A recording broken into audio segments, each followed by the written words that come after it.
journey namin guys, galing Basilan papuntang SBMA.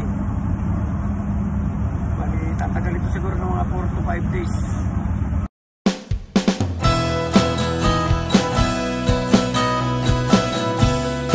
So, nandito kami sa Dapitan, nakasakay kami sa Roro, Montenegro.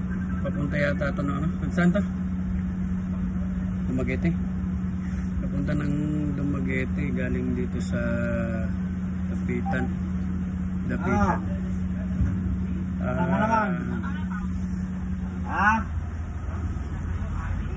Dumaguete. Ay. Galing kami ng Basilan. Dala namin yung truck. Bumiyahe kami ng bumiyahe kami ng papuntang Zamboanga. Tapos Zamboanga del Sur papuntang Zamboanga del Norte. Dipolog. Ngayon nandito kami sa Dapitan Port. Bali, nakasakay kami sa Montenegro.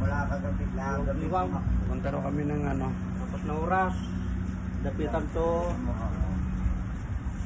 Artista, nakita may artista. Punta kami ng Artista ako, nakita mo. Artista, nakita mo. Dumaguete.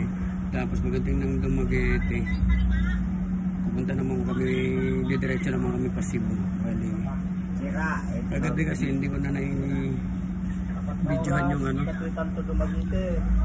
videohan yung pag-alis namin doon kasi gabing-gabi na. So nandito naman muna sa Montenegro. 4 na oras ang ganda ko. Bali, naka-full deck.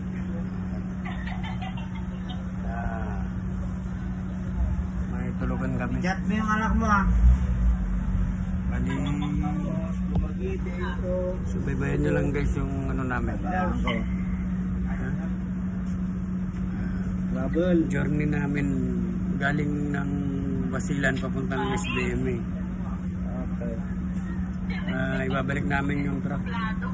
Bali, ilang taon ding nawalay sa amin yung truck. Tapos kaya ibabalik namin yung truck.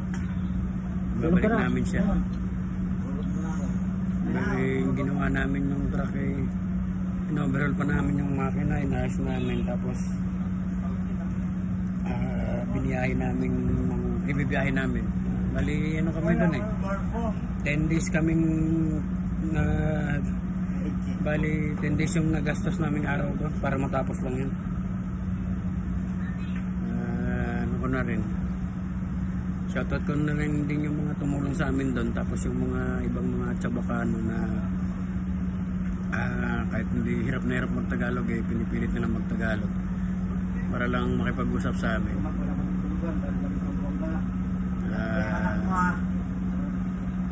Shoutout sa inyo sana magkita-kita pa tayo kung sakaling makapunta pa uli kami ng Zamboanga.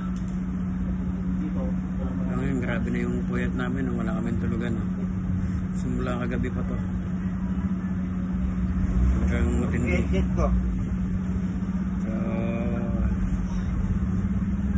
Ganito lang muna guys ang ating